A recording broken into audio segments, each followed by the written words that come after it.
obviously I want to take Jalen Brunson because I like to be a prisoner of the moment. Also, everything Jalen Brunson's been able to do to get to this point right now. Also in the NBA Finals, everyone was taking the Spurs to win this game. They were taking the Spurs to win this series. We kept hearing it in the last round. Oh, the Spurs are going all the way. They're winning the championship. Wemby's the best player on the court. And I think Jalen Brunson finally proved, no, I'm the best player on the court. I'm the best player in the NBA right now. And I'm proving that with an 11-0 run to close out the first game on the road. So, shout out to Larry Johnson. Obviously that's pretty impressive, being an underdog, 8th seed, and winning with a 3-point shot and a foul. But I'm going to have to go with Big Body Brunson. Okay, I love it. And by the way, you see, that's a different shot right there. Devin Vassell did an incredible job of defending without fouling on Brunson on that play, too. Dwight Walton, you're up next, man. Best clutch shot in Knicks history.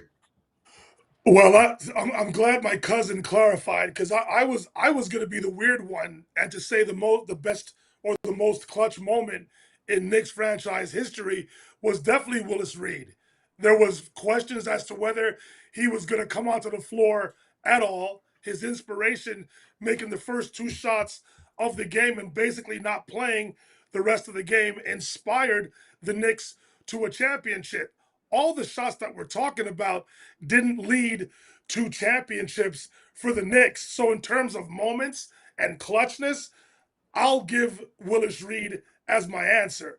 But in terms of a shot being significant, it's got to be Larry Johnson. The foul was questionable. It was a huge shot from downtown. Then you see Chris Childs and all of his teammates basically chase Larry down and tell him, dude, calm down, relax yourself. You got to make the shot to give us the lead. So it was that in terms of clutch moments, yes, in terms of a shot. But in terms of the moment in franchise history, I'll be the weird one, like I said, and I'll go with Willis Reed coming out basically on one leg. He shouldn't have played, but understood that you only get these chances once in a lifetime, and he didn't want to go down with any regrets. Came out, sacrificed his body, and inspired the Knicks to that victory and the championship. Marv Albert said, "Here comes Willis." B-Dot. B-Dot, best clutch shot in Knicks history. Dwight always takes my answer. That is me, baby. Yes, he always takes my answer because did any of those shots lead to an NBA championship? No. Yep. So no, I'm going with Willis Reed. Best clutch shot, yes, is the Larry Johnson. But in terms of impact on the game, not even playing Game 6, coming hitting them 2 shots, and the team overall winning the NBA Finals, then we got to go with Willis Reed all day, every day. All right, we got 3 LJs for shot. Chaz went Starks, Ashley went Brunson, and I'm with Ashley. And there's no look. The prisoner of the moment thing is overrated. Okay, what are we supposed to talk about right now? Yeah, right. AJ Brown going to the We're supposed to talk about AJ Brown going to the Patriots. You know what I'm saying? So the prisoner of the moment. Hey, Dwight knows Antonio Daniels used to always be like, "Oh, you're just a prisoner of the moment." I'm like, dude, it's the news cycle. This is what we're supposed to talk about right now. It's just sort of, it's a weird thing for me. The prisoner of the moment thing. I don't feel like this is prisoner of the moment. Dwight knows NBA history. Ashley was being humble there. Okay, she's studied, she's watched videos, she knows NBA history. You've proven that since you've been on the air with us here, Ashley. There have been no gaps in knowledge that I've detected. You've been killing it, okay? None at all, okay? I'm just being honest. I didn't get to watch it live, right? I can watch the highlights and look things up, and I do that. But, I still want to give credit where credit's due. And, I'm a really big fan of Jalen, so maybe I'm being biased here. No, you're not. It was close. It was splitting hairs. It was close. But, I think Jalen right now, you're just looking, he has this look in his eyes where he's not going to let anything get in the way of him winning a championship. And he's pissed off. Prediction. I agree with he that. Is. He's pissed off. He is. He's pissed. Yeah. He is. So Ash, I was alive for the Willis Reed shot. I was 1 year old. Okay. I was one. Okay, so I had to go back and watch video of that stuff too. I didn't live. I wasn't watching live when Marv Albert said, "Here comes Willis." Okay, I had to go back and watch all that stuff. How many years old were you, Rick? How many? I was 1 year old. 1 year. Gotcha. Okay, good.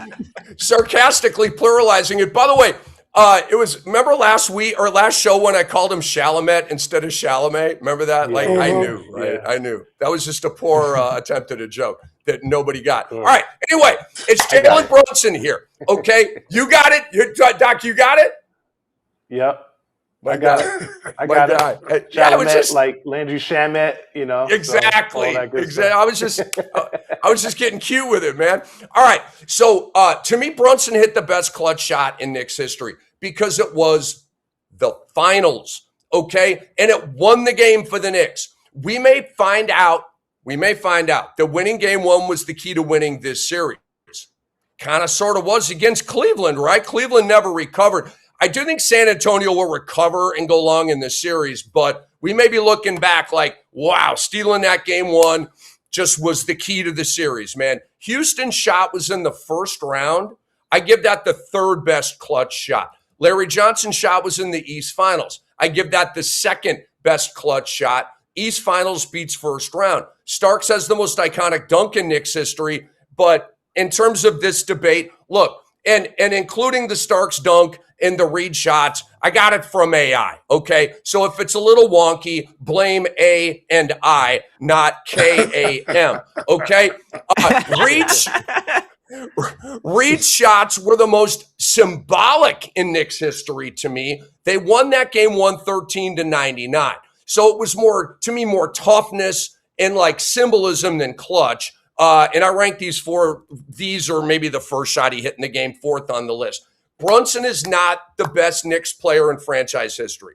He is not. And he won't be, even if he wins finals MVP 2 weeks from now.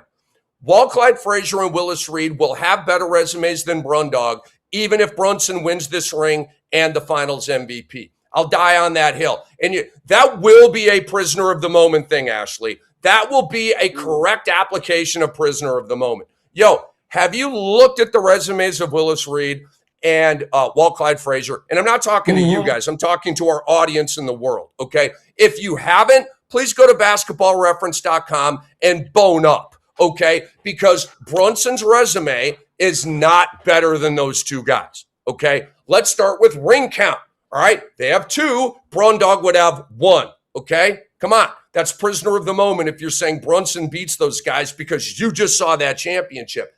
That is prisoner of the moment.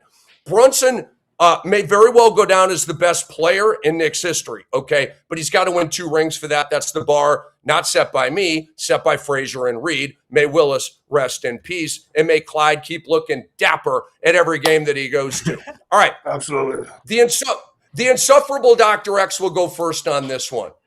Doc, are the Knicks the team of destiny?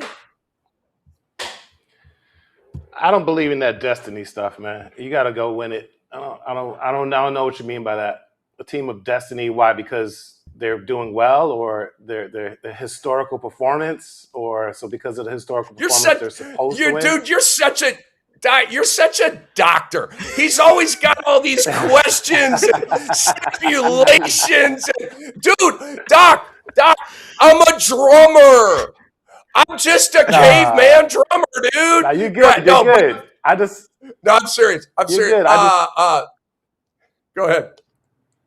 No, I just feel like it's you got to earn it, man. This whole destiny thing kind of feels like, nothing the Spurs could do could prevent them from winning. No, I like the way Brunson is taking control of the moment and making it, us talk about whether it's destiny or not. That's someone that the way he walked out in the first half with the MCL sprain, he could have just sat down and not played and said, you know what, we're just gonna chalk it up to L this one and then try to come back and just split home. But no, he came back, then got his ankle stepped on, and then 5 of 9 from the fourth, and looked like he had no hindrance at all to the MCL or the ankle.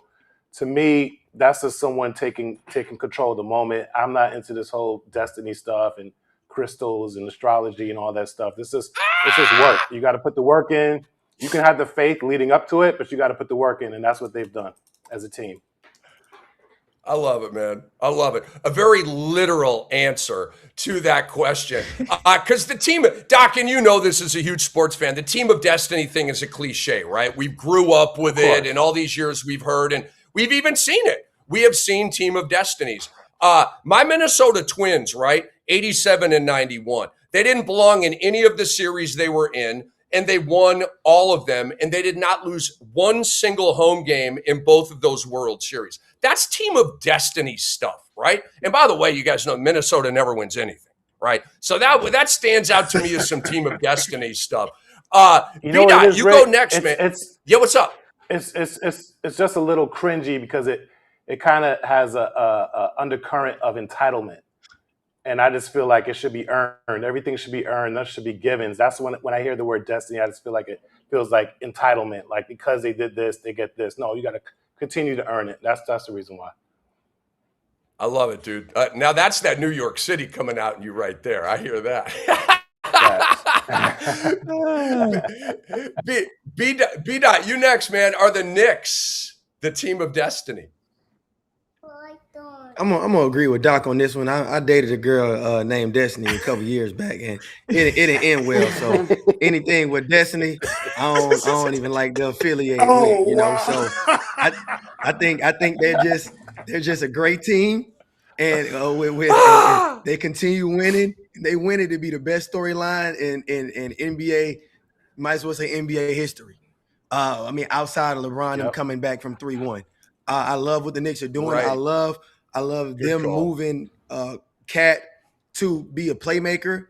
So now Jalen Brunson can just go get buckets. Of course, he's still distributing when he has to, but Brunson had 30 points, 2 assists last night. He had more rebounds than assists.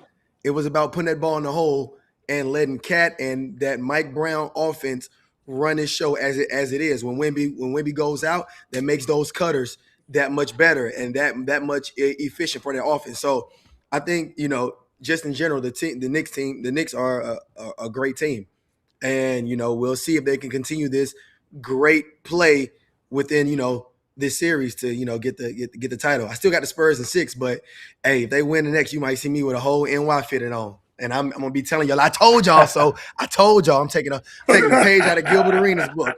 I'm code switching real fast. I'm a Gemini. I got 2 sides, man. I got 2 sides. I can do that. That is hilarious. All right, Chaz, come on in here. Doc and Dot do not want to take the bait on the team of destiny thing. How about you? Yeah, I'm all on the team of destiny thing. I believe in it. 90 class of 98, NC State Final Four. We sucked. We were on the bubble. We ended up going on a run. We beat ODU. We beat UConn. Gino still hates me. And we made it to the Final Four. So I believe in destiny. And what the team and when you talk about destiny, it just means a team is destined and everything has to align. And when you look at the New York Knicks, everything is aligning this year. Obviously, you fired your coach from last season because you didn't think he could get you over the hump. You bring in Mike Brown. Your role players are stepping up. Your star players, Jalen Brunson is playing out of his mind. You need him to be healthy and be the clutch player that he is.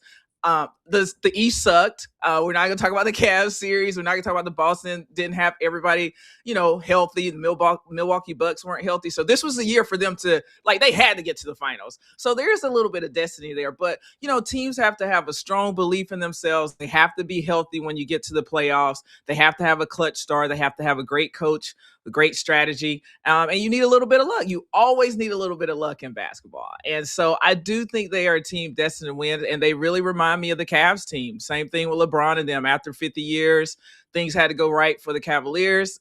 They ended up replacing their coach, and everything changed, So I do believe in destiny, guys. I've seen it.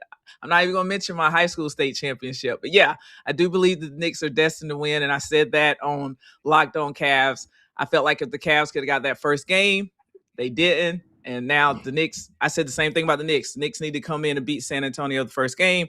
And I feel like they're just destined to win. Hey, Chaz, I got a probe. The high school state championship, you were the moneymaker for that team, I assume, right? Yes.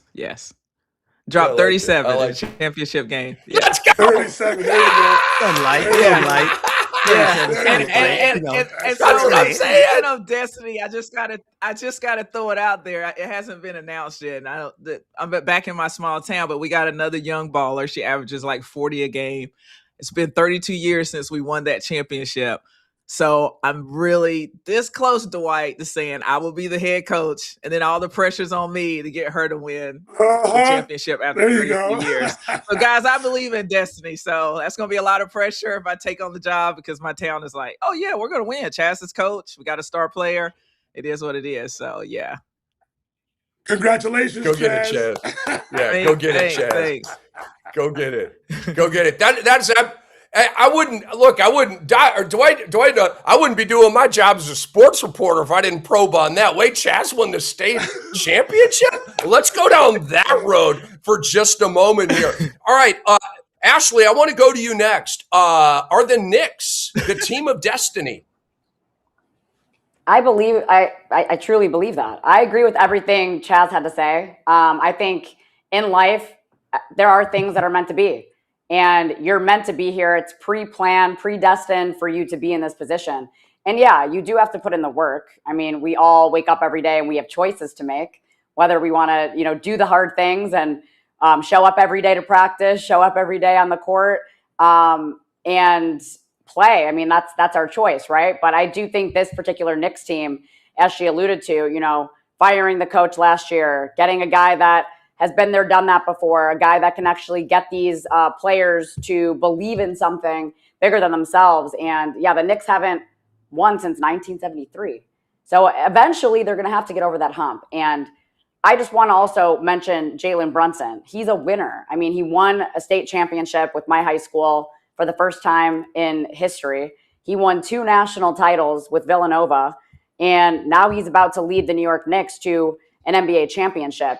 And we also need to talk about everyone that doubted him. He was always this underdog. Oh, he's too small to lead a championship team.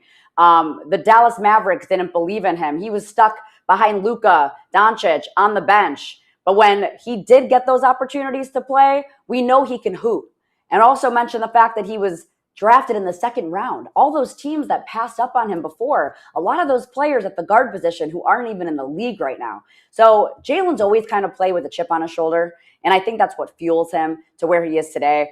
But he was meant for something bigger. That saying that when one door closes, another opens. I'm sure Jalen was upset that Dallas didn't want to re-sign him to a contract. But he had an even better opportunity where the lights are the brightest at MSG. And look what he's been able to do with this Knicks organization. So I do think this was a part of the plan, a part of Jalen Brunson's story. And, something you mentioned earlier, Rick, when you said Jalen might never be the best Knicks player because of his resume, for me, I don't necessarily care about regular season.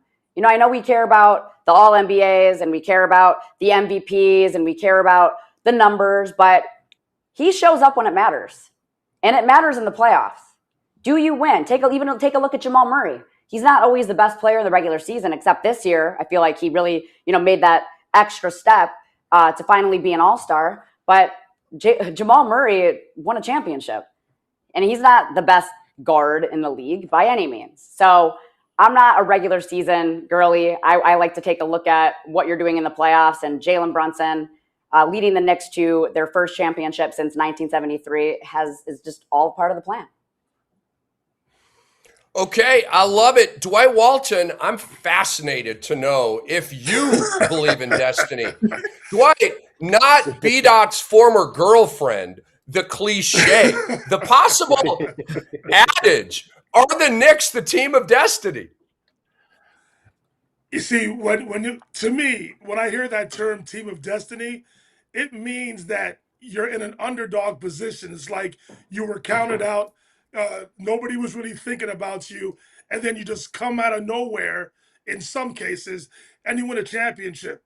But based on how the Knicks have operated since last summer at this time, James Dolan, their owner, wasn't satisfied.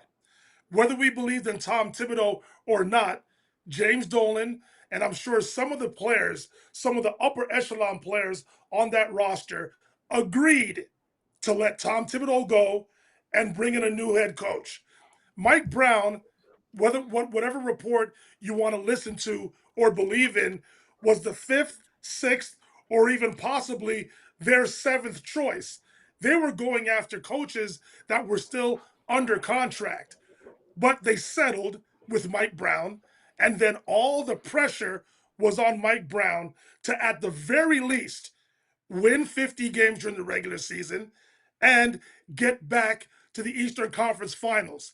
That was the floor. Then on top of that, you add the season-ending injuries to Tyrese Halliburton of the Pacers, the then Milwaukee Buck Damian Lillard, and Jason Tatum, who we all thought was going to be out for the entire season, miraculously comes back later on in the season, but the Celtics finished second. Under all of this pressure, all of this stuff, the Knicks still had a very inconsistent regular season. You had my cousin, the insufferable Dr. X, talking about we're not going to beat Oklahoma City anyway, so why not bite the bullet, trade for Giannis Antetokounmpo, and start over? Remember all of that. All of this happened.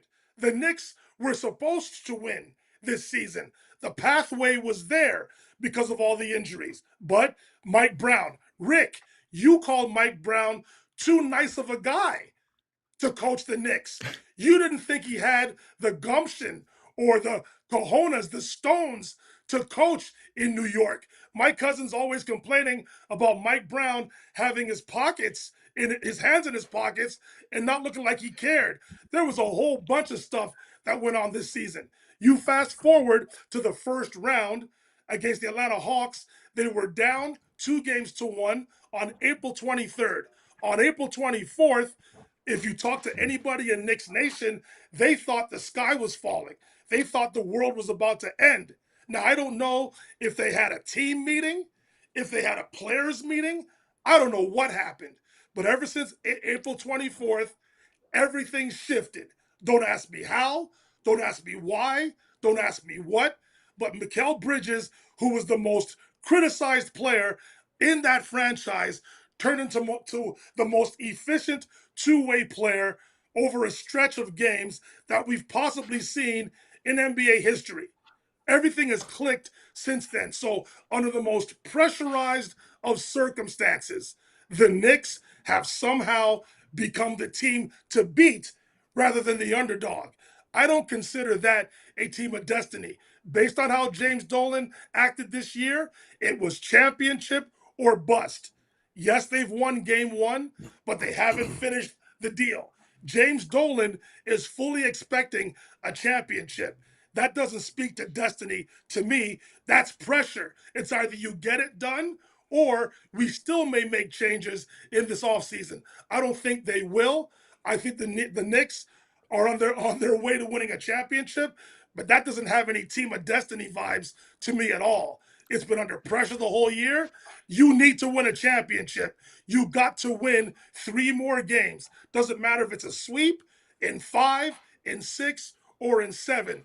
The Knicks are supposed to win if you talk to James Dolan and that front office. So, Dwight, Doc, and Dot, why don't you guys, I don't know, like head over there and put in an order of wings for us? I'm hanging with the ladies right now on this. So, Dwight, Dot, and Doc all said no to the Team of Destiny thing, and that's cool. And Dwight, your take was amazing. But I'm with the ladies on this one. I just want to kind of clean up one thing. I didn't think that Mike Brown couldn't coach in New York. Like the city, the media, the fans would be too like tough for him.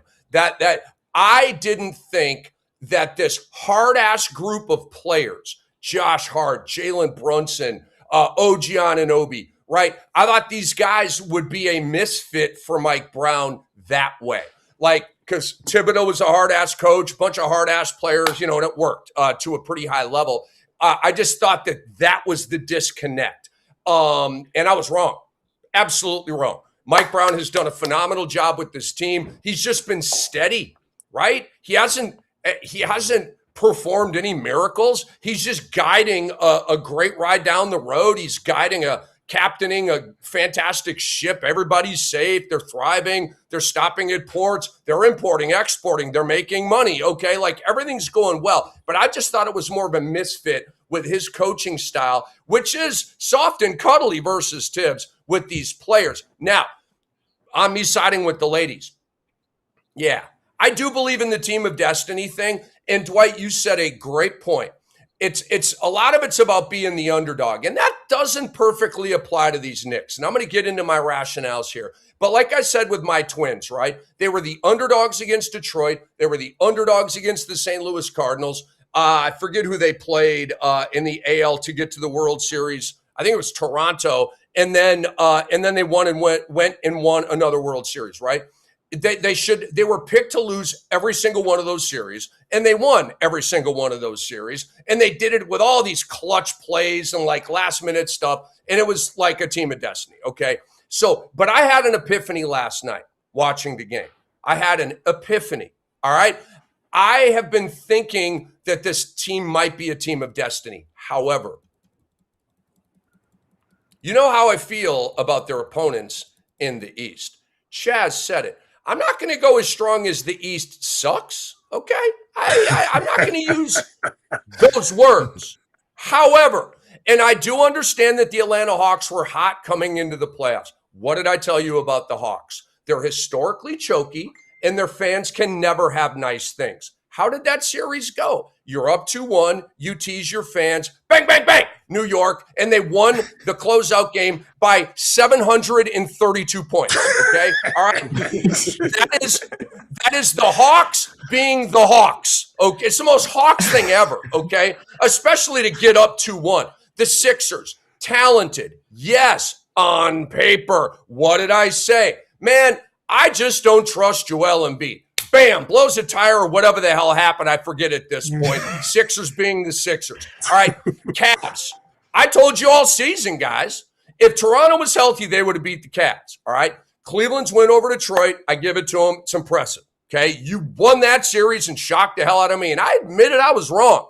And then I was like, wait a minute, though. The Cavs that I thought were going to happen happened in the East Finals. Okay, total frauds. And they have the biggest choke artist in the history of sports, okay? So that's not team of destiny stuff. The Knicks should have housed all of those opponents. I needed to see more, and I needed to see game one.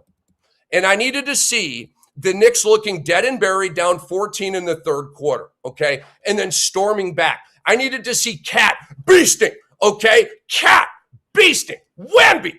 What? All right, Brunson was Brunson, and you did this against the Spurs in their house. I think the Spurs had like a 67% chance to win the series coming in. We know they were pretty heavily favored and all this kind of stuff. All right, and shout out to all the Knicks fans that bet a lot of money on the odds coming into the series. Okay, shout out to you guys. The Knicks completed a 24-point turnaround in like what? The last 17 minutes of the game. What? That's otherworldly at San Antonio, and they defended the bleep out of Wemby, okay? Then there are the stats.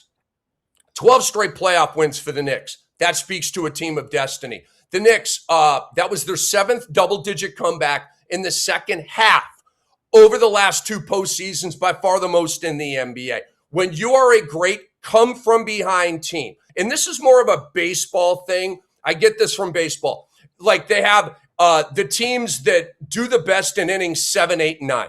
The team with the most like 9th inning walk-offs. The team with the most like enter the 9th inning trailing and win, the game with a big 9th inning. That is a absolute true championship metric in Major League Baseball, okay? It's a sign that you got the mojo, okay? Which is another way kind of saying you're the team of destiny, okay? And then a couple other things here. The team with the most rest entering the NBA Finals has won 7 of the last 10 championships, including 5 of the last 6. We know the Knicks have rest on their side big time. And so, speaking of rest, we know if you just ask Rick Forfeit the Game Celebrini, rest is the most important thing in the NBA, even more important than scoring points and winning. Okay? And so then you have the road takeover. Then if this isn't Team of Destiny stuff, if you believe in that kind of thing, like this just reeks of it.